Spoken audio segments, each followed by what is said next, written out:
Qu'est-ce que c'est que l'ikigai? Ce n'est pas une bougie ni la dernière étagère Ikea, mais ça vient du Japon et ça pourrait bien changer ta vie. Bienvenue sur cette vidéo, je m'appelle Samantha Ugli, je suis passionnée de voyage et coach auprès des personnes qui veulent trouver leur voie. Et est-ce que ça t'est déjà arrivé d'être complètement démotivé à aller bosser, à avoir carrément la boule au ventre? Et moi je te rassure, t'es pas la seule.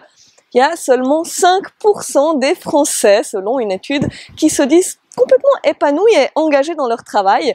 Et un Français sur deux dit avoir l'impression d'être en train de passer complètement à côté de sa vie. Donc je répète, un Français sur deux a l'impression d'être en train de passer à côté de sa vie. Et chez les Suisses, c'est à peu près les mêmes chiffres. Et c'est vrai que c'est pas à l'école qu'on apprend, quand on cherche notre orientation, à trouver le métier qui nous donne vraiment envie de nous lever le matin. Et c'est vrai que beaucoup de personnes ne trouvent pas de sens et vont travailler uniquement pour payer les factures. Et au bout d'un moment, ça devient pesant. On n'a plus envie de se lever tous les matins, d'aller travailler uniquement pour manger et pour répondre à des besoins vitaux et payer les factures. On a envie de trouver du sens, on a envie de se lever le matin avec la banane, on a envie de contribuer à quelque chose qui nous tient à cœur. Et donc concrètement, l'ikigai c'est quoi? C'est une méthode japonaise qui permet de trouver sa mission de vie. Donc il n'y a pas de mot équivalent en français, on peut pas vraiment traduire, mais si on voulait le faire, ce serait à la fois la raison d'être et la joie de vivre. Et du coup, c'est une technique qui permet de se poser les bonnes questions, de faire un voyage intérieur pour réussir à la fin à vivre en fait de quelque chose qui nous fait vibrer, qui nous motive vraiment.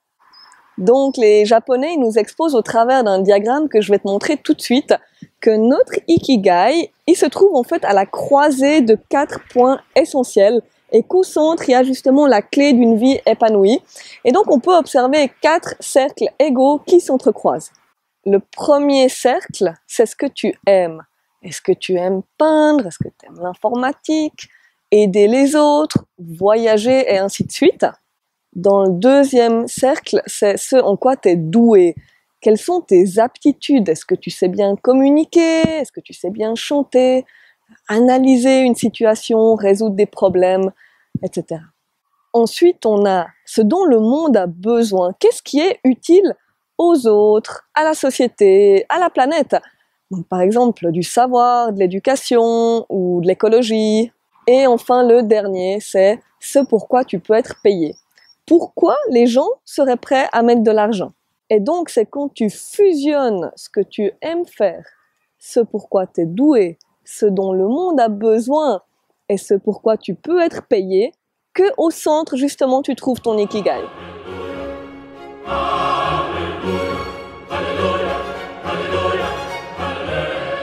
Mais maintenant, qu'est-ce qui se passe s'il manque une partie? Donc par exemple, tu es dans une activité passionnante qui te plaît, tu te sens engagé et utile, mais t'es pas payé. Et maintenant, tu as l'impression de faire du bénévolat. Et donc tu prends ton pied, mais il y a un manque sur le plan financier. Ou par exemple, si tu aimes faire quelque chose qui est utile et où tu es payé, mais tu n'as pas les compétences nécessaires, et forcément tu vas ressentir de l'incertitude. Donc en fait, il y aura une certaine excitation, mais tu vas pas te sentir bien, tu vas avoir des doutes et tu pourras pas vendre en fait des services si tu doutes de tes aptitudes.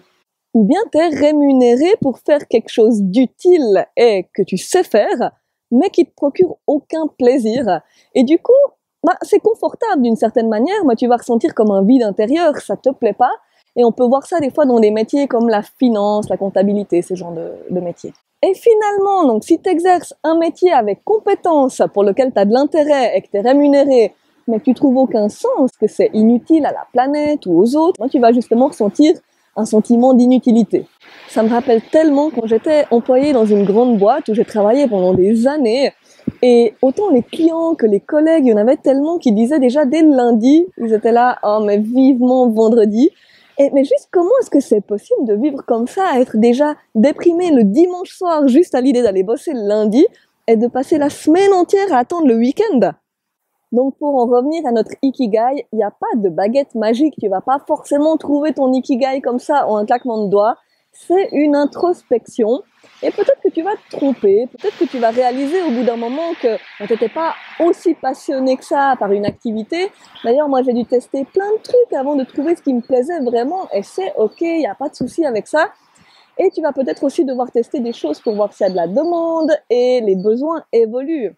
Donc si aujourd'hui tu as une idée et tu vois qu'en fait ça rentre pas vraiment dans le cadre Ikigai, parce que par exemple tu adores faire quelque chose, tu sais que ça pourrait être utile au monde et tu pourrais être payé pour ça, mais que tu n'as pas les compétences. Donc par exemple si tu adores les langues et tu sais que le monde a besoin d'enseignants ou par exemple de traducteurs et que tu pourrais être payé pour ça, mais que tu as l'impression de ne pas encore avoir les compétences, c'est pas grave, tu peux toujours travailler, tu peux te former. Et justement, si t'es dans cette situation où t'en as marre de ton job et t'as envie de voir autre chose, mais tu sais pas trop quelle direction prendre, t'es un peu perdu ou au contraire t'as plein d'idées, mais tu sais pas laquelle ou lesquelles choisir, tu peux me contacter via le sondage juste en dessous dans la description de la vidéo. Je te fais un bilan personnalisé gratuit. Tu peux aussi me contacter par email, c'est dans la description aussi. Et surtout, pense à t'abonner pour recevoir les prochaines vidéos. Et je te dis à la prochaine vidéo. Ciao!